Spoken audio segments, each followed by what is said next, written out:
Tinukso ng dyablo si Jesus sa disyerto. Sa loob ng 40 araw at 40 gabi, ang anak ng Diyos ay lumakad sa gitna ng alabok at katahimikan, nag-aayuno, nagdarasal, hinarap ang bigat ng kalungkutan at ang mga limitasyon ng laman. Ngunit ang malapit nang mangyari ay hindi lamang isang paglaban sa gutom.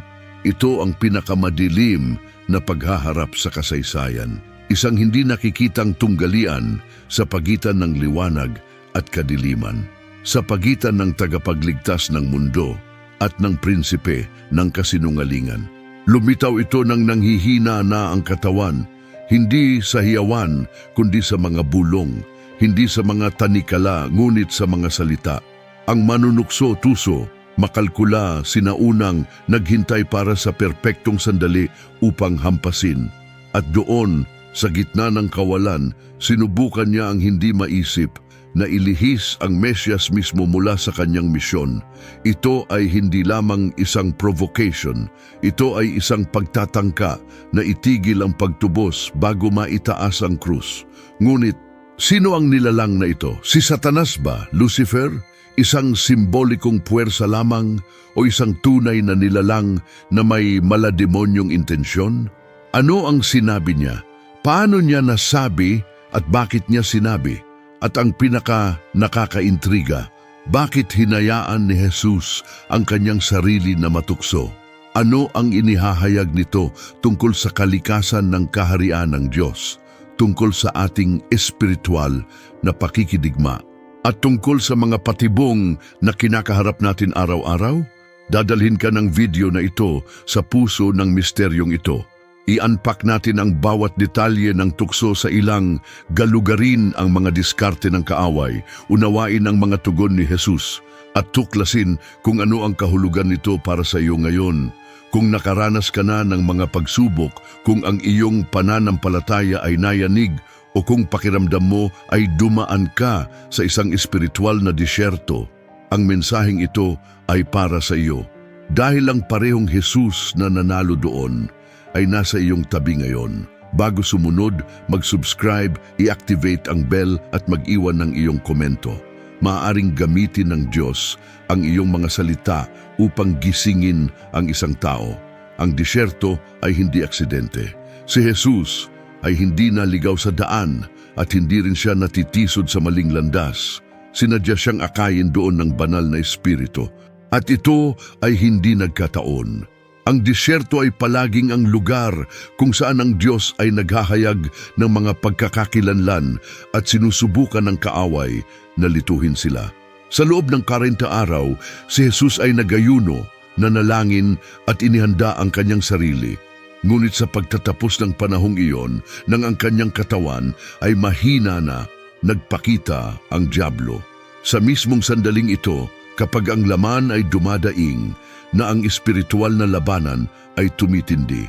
Ang malapit ng mangyari ay hindi isang pagsubok sa pagtitiis, kundi isang sagupaan sa pagitan ng mga kaharian. Alam ni Lucifer kung sino ang kanyang kinakaharap. Bago sa kanya ay hindi lamang isang propeta, ngunit ang ipinangakong Mesiyas. Ngunit nangahas siyang hamunin si Jesus, ipinapakita nito kung gaano katapang, tuso at mapang-akit ang dyablo.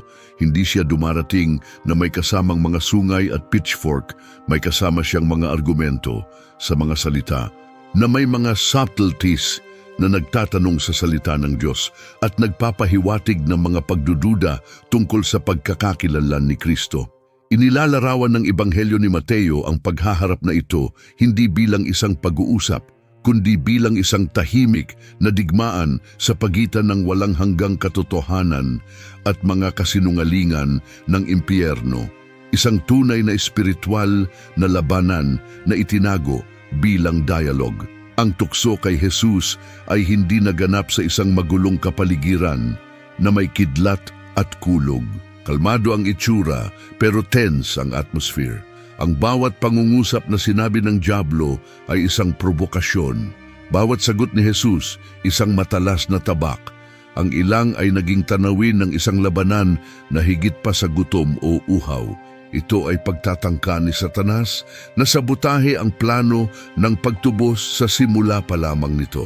Nais ng kaaway na hadlangan ang kaharian ng Diyos bago pa man ito ipahayag.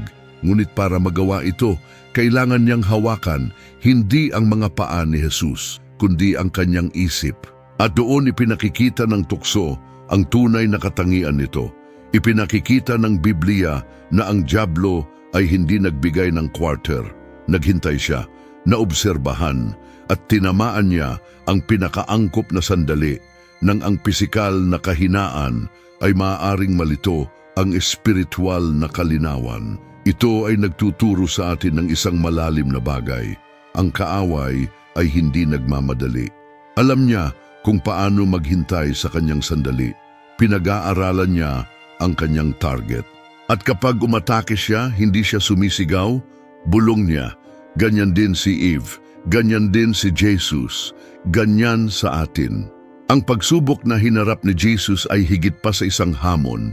Ito ay isang direktang pagsisikap na i-deconstruct ang kanyang misyon bago pa man ito magsimula. Ngunit alam ni Kristo, hindi ka nakikipag-usap sa kadiliman, hindi sa isang segundo. Si Jesus ay nasa kanyang pisikal na limitasyon, ngunit matatag sa salita ng Diyos. At iyon ang nagbabago sa lahat.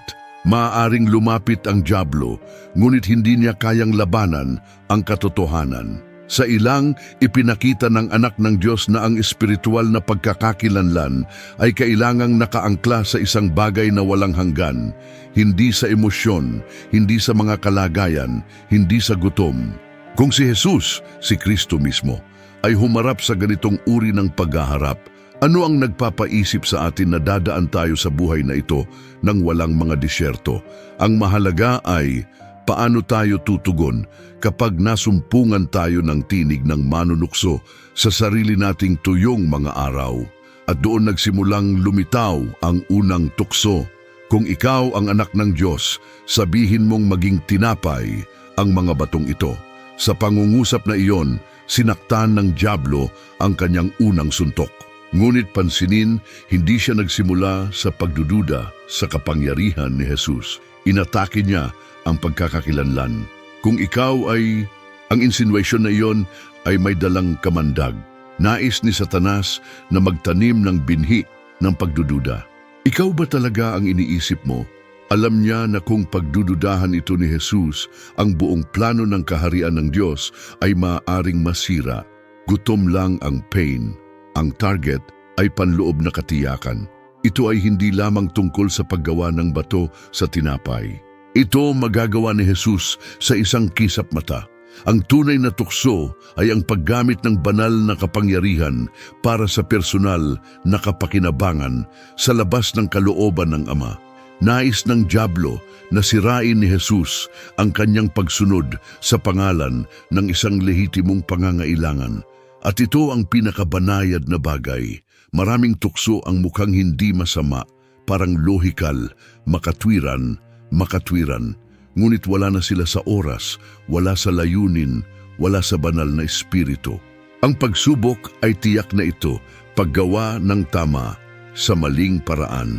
Tukoy ang sagot ni Jesus, hindi lamang sa tinapay mabubuhay ang tao, kundi sa bawat salitang lumalabas sa bibig ng Diyos. Hindi lamang niya tinanggihan ang kahilingan, sinabi niya ang prinsipyo. Ang salita ng Diyos ay pagkain, inaalagaan niya ang kaluluwa sa gitna ng disyerto. Sa tugon na ito, ipinaalala ni Jesus sa dyablo at sa atin na ang tunay na pagpapakain ng pananampalataya ay nagmumula sa pagsunod, hindi sa agarang kaginhawahan. At narito ang isang malalim na bagay. May mga pagkakataon na ang langit ay tahimik, ngunit kahit na gayon, dapat tayong patuloy na maniwala. Ang pananampalataya ay hindi nasusukat sa tinapay, nasusukat ito sa katapatan. Ang tuksong ito ay umaabot din sa atin ngayon. Ilang beses na nating narinig ang boses na iyon na nagsasabing, kung talagang anak ka ng Diyos, bakit ka nagdurusa? Bakit ka nagugutom? Bakit ka nag-iisa? Ang lohika ng impyerno ay upang baluktutin ang ating sakit, upang tanungin ang ating pagkakakilanlan. Ngunit ang sagot ay dapat nakapareho ng kay Kristo. Ang aking pananampalataya ay hindi nakasalalay sa kung ano ang nararamdaman ko, ngunit sa kung ano ang alam ko. At ano ang alam natin?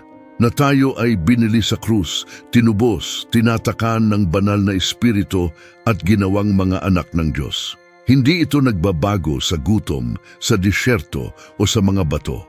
Maaaring napatunayan ni Jesus kung sino siya sa pamamagitan ng isang himala. Ngunit pinili niyang magtiwala sa salita at iyon ay revolusyonaryo dahil gusto ng mundo na makakita ng mga tanda. Ngunit pinahahalagahan ng kaharian ng Diyos ang katahimikan ng pananampalataya. Napagtagumpayan ng unang tukso dahil alam ni Kristo kung sino siya, kahit na tila iba ang sigaw ng lahat sa paligid niya. At marahil ito ang pinakadakilang sandata laban sa kaaway. Ang pag-alam kung sino tayo kahit na tayo ay gutom, pagod at nag-iisa. At habang umaatras ang manunukso, inihahanda na niya ang kanyang susunod na galaw. Nagbabago na ngayon ang senaryo mula sa init ng disyerto hanggang sa tuktok ng templo sa Jerusalem. Doon, sa harap ng sukdulang simbolo ng pagiging relihiyoso ng mga Hudyo, itinatakda ng dyablo ang kanyang pangalawang bitag. Sinabi niya, kung ikaw ang anak ng Diyos, ihulog mo ang iyong sarili mula rito. At bago isipin ng sino man na ito ay isang provokasyon lamang, binibigkas ng manunukso. Kunin mo ito, awit 91. Oo, alam ng dyablo ang Biblia. Gumagamit siya ng mga taludtod. Marunong siyang sumipi ng mga pangako. Ngunit gamitin ang lahat ng wala sa konteksto.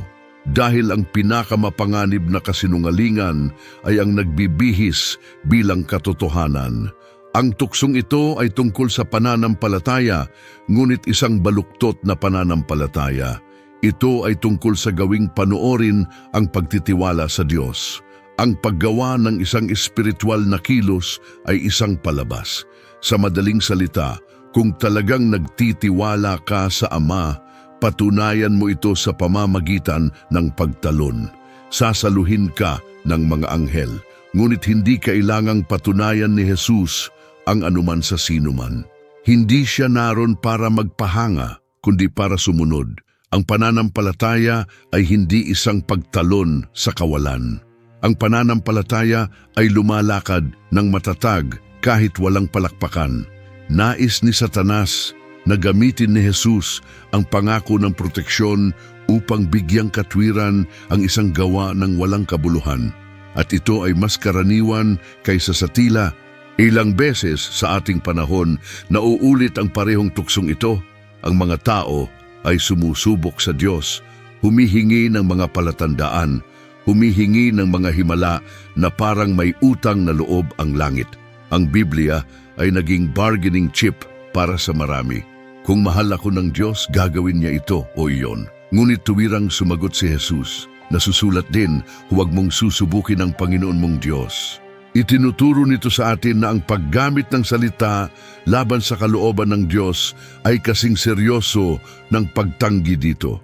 Hindi namin manipulahin ang langit, sinusunod namin siya.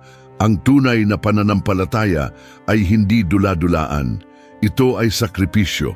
Ang ikalawang tukso ay nagpapakita ng katusuhan ng kaaway.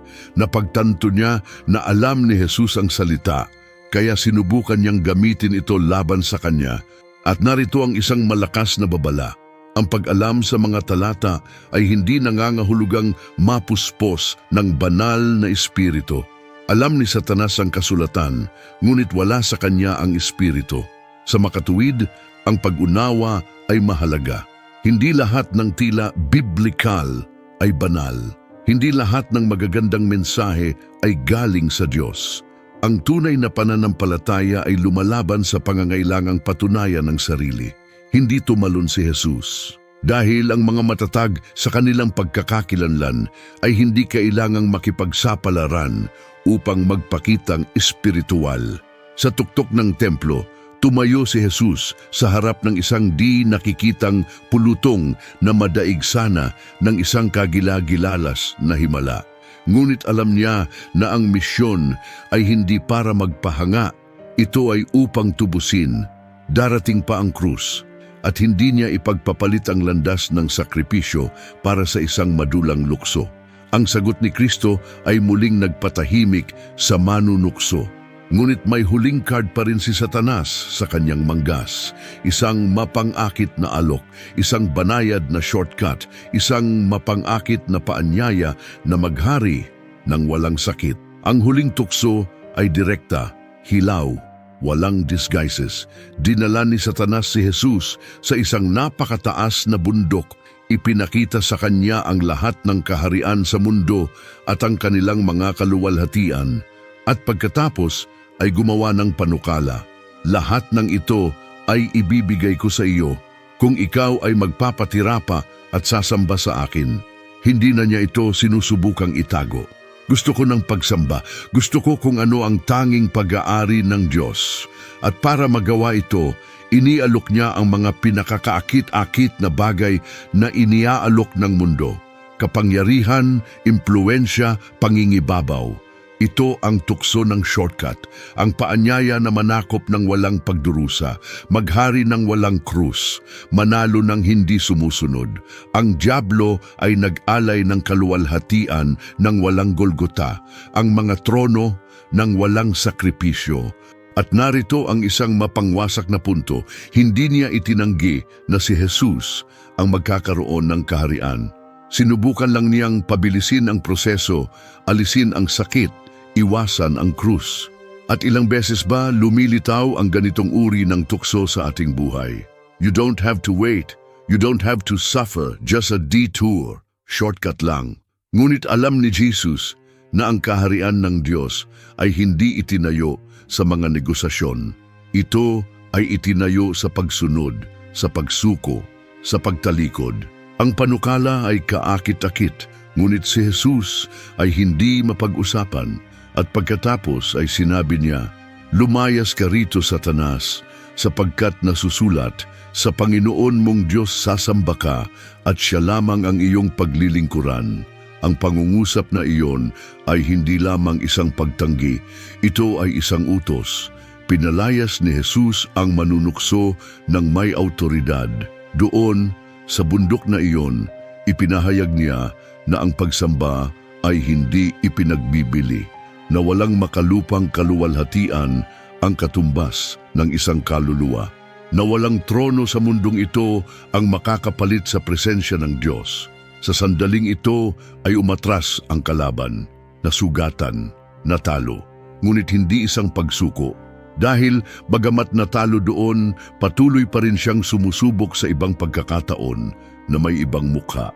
Inilalantad ng eksenang ito ang diwa ng pakikibakang espiritual.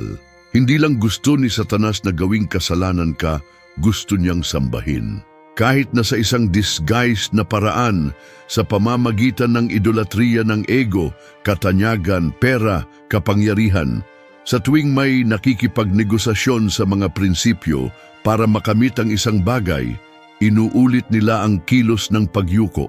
Ngunit yaong may pagkakakilanlan na itinatag sa salita ng Diyos ay nananatiling nakatayo kahit na ang lahat sa paligid nila ay sumisigaw ng lumuhod.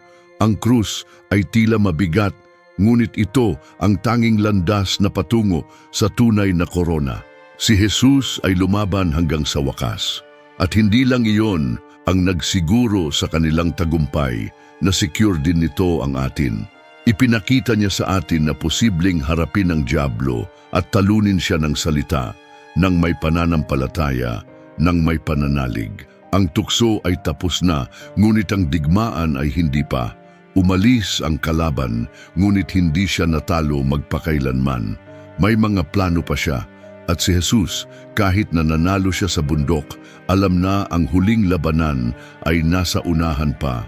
Hindi kailanman kinailangan ni Satanas na magtaas ng sandata laban kay Jesus. Gumamit siya ng mga salita, mga tanong, mga pagbaluktot. Dahil ang iyong pinakanakamamatay na sandata ay hindi puwersa, ito ay mungkahi. Siya ay isang dalubhasa sa paglikha ng mga pagdududa na tila mga pagmumuni-muni. at sa pag-embed ng mga kasinungalingan sa loob ng mga pangungusap na parang katotohanan. Ito ang tunay na katangian ng pakikibakang espiritual, hindi labanan ng mga kalamnan, kundi ng pag-iisip. Ang disyerto ang tagpuan, ngunit ang digmaan ay nangyayari sa loob, sa isip, sa kaluluwa, sa puso. At doon kumikilos ng mahusay ang manunukso. Ang sinubukang gawin ng dyablo ay muling iprograma ang pagkakakilanlan ni Kristo. Sapli nang hindi sinasabing ikaw ay hindi ang anak ng Diyos, ngunit nagtatanong kung ikaw ay ang parehong panlilinlang na ginamit niya kay Eva. Iyan ba talaga ang sinabi ng Diyos? Mga tanong na mukhang hindi nakakapinsala, ngunit sa katunayan nakakasira ng mga pundasyon at hindi iyon nagbago. Ganun pa rin siya magsalita ngayon. Hindi niya tayo itinulak, hinihikayat niya tayong gumawa ng maling hakbang. Ang pag-aalinlangan na itinanim sa tamang sandali ay maaaring magpabagsak sa isang pananampalataya na binuo sa paglipas ng mga taon. Sa makatuwid, ang pagbabantay ay mahalaga. Ang kapansin-pansin ay hindi kailanman tumugon si Jesus ng may emosyon. Hindi siya kailanman nakipagtalo sa lohika. Sinipi niya ang salita ng Diyos 3 beses, nang walang pagbabago, nang walang pag-aangkop, nang walang negosasyon. Alam niya na ang pinakamahusay na panlunas sa isang mahusay na sinabi ng kasinungalingan ay isang mahusay na binibigkas na katotohanan. At ang katotohanan ito ay matututuhan lamang sa pamamagitan ng paglubog ng iyong sarili sa Biblia. Sa makatuwid, ang sinumang nagpapabaya sa pagbabasa ng salita ay inaalis ng sandata ang kanyang sarili sa harap ng kaaway. Inaatake nito ang isipan, at ang isip lamang na binago ng katotohanan ang may lakas na lumaban. Sa ngayon, ang tusong ito ay nagpapakita ng sarili sa anyo ng pagkabalisa, espiritual na pagkalito, paghahambing, krisis sa pagkakakilanlan. Ang labanan ay patuloy na panloob, ang manunukso ay bumulong, ikaw ay hindi sapat. Kung mahal ka ng Diyos, hindi mo ito mararanasan. Hindi ka magbabago. At doon marami ang nahuhulog, hindi dahil mahina sila, kundi dahil hindi sila handa sa pag-iisip. Nanalo si Jesus sa disyerto dahil napuspos na siya ng banal na espiritu at ng salita bago dumating ang pag-atake. Ito ay paghahanda. Ito ay tunay na pakikibakang espiritual. Hindi binago ni Satanas ang kanyang diskarte dahil gumagana pa rin ito.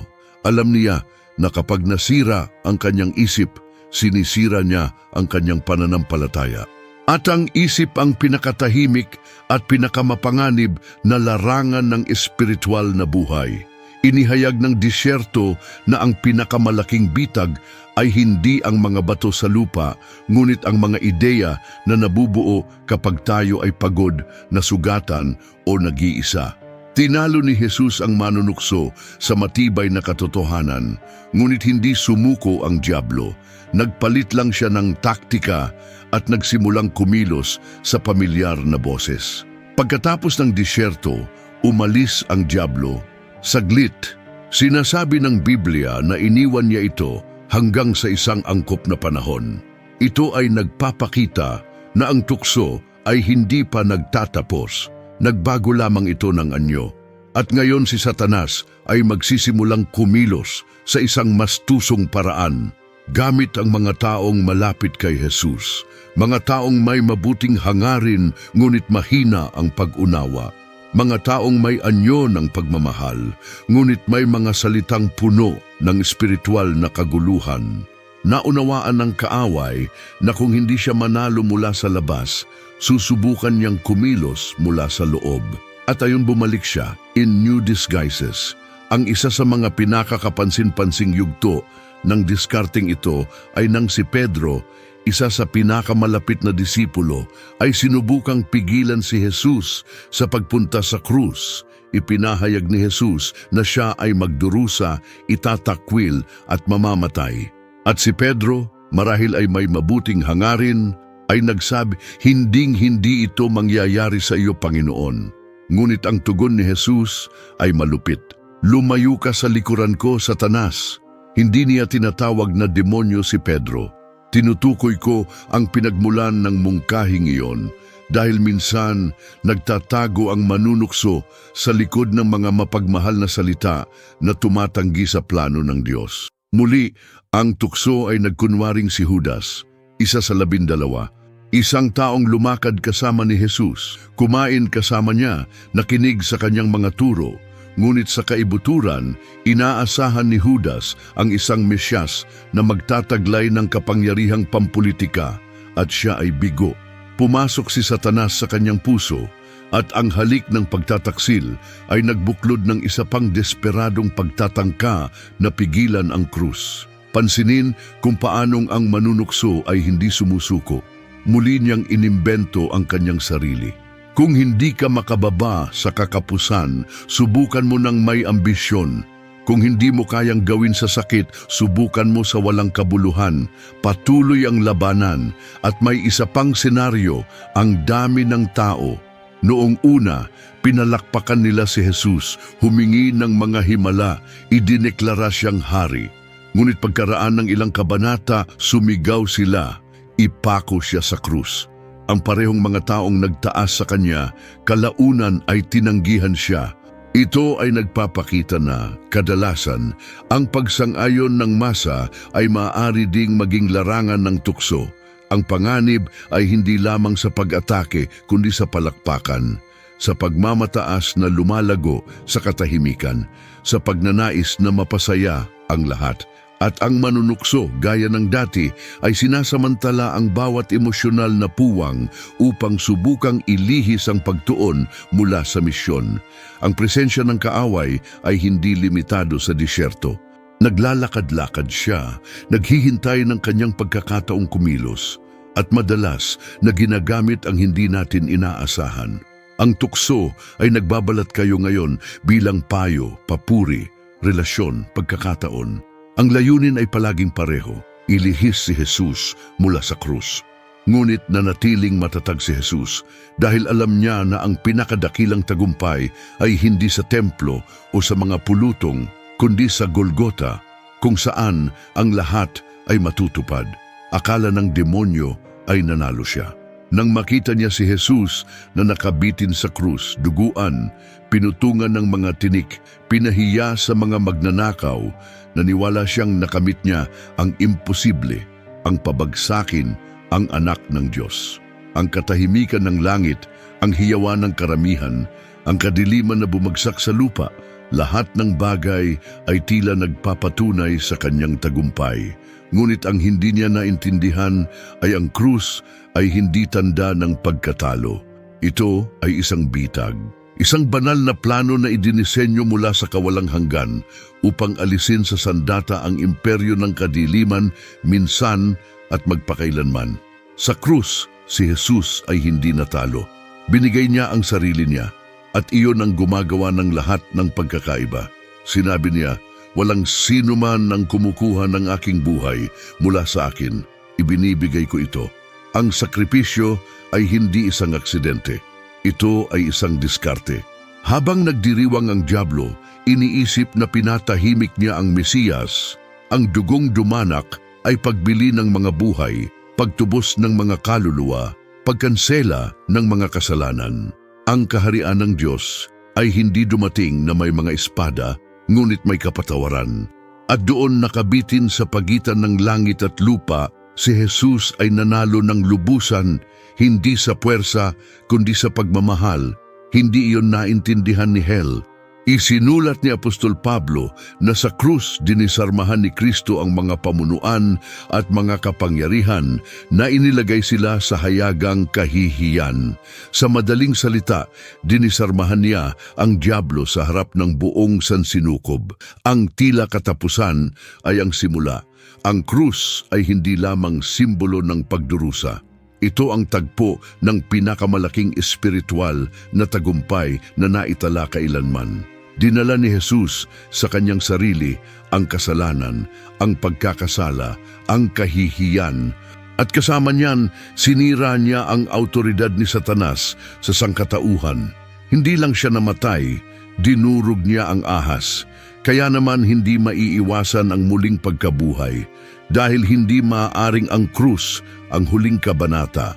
Ang bato ay iginulong palayo, hindi para makaalis si Jesus, kundi para makita ng lahat na siya ay nakaalis na, nagwagi, buhay, niluwalhati. At dahil doon, nagsimula ang isang bagong panahon, isang walang hanggang tipan na tinatakan ng hindi nasisira na dugo. Ang banal na espiritu ay ibinuhos. Ang impyerno ay natalo. Ang tagumpay ay napanalunan, hindi sa pamamagitan ng mga espada, kundi sa pamamagitan ng mga pako. Hindi sa makalupang mga trono, kundi sa pagsunod hanggang wakas. Ngunit kahit na matapos ang matinding pagkatalo na ito, hindi pa rin sumuko ang dyablo. Alam niyang bilang na ang kanyang oras. At kaya patuloy siyang nagsisikap, nanlilinlang, nang aakit, naninira. Ngayon ay pinupuntirya niya ang mga nagtataglay ng pangalan ni Kristo. Ang mga nagpasiyang sumunod sa kordero. Dahil kung hindi na niya mapipigilan ang krus, pilit niyang pinipigilan itong maisabuhay. Ang labanan ay naipanalo, ngunit ang digmaan ay nagpapatuloy sa bawat puso. Tinatakan ng krus ang tagumpay, ngunit hindi nito binura ang presensya ng kaaway. Ang dyablo ay nananatiling aktibo, hindi dahil siya ay nanalo, kundi dahil siya ay hinatulan at galit na galit.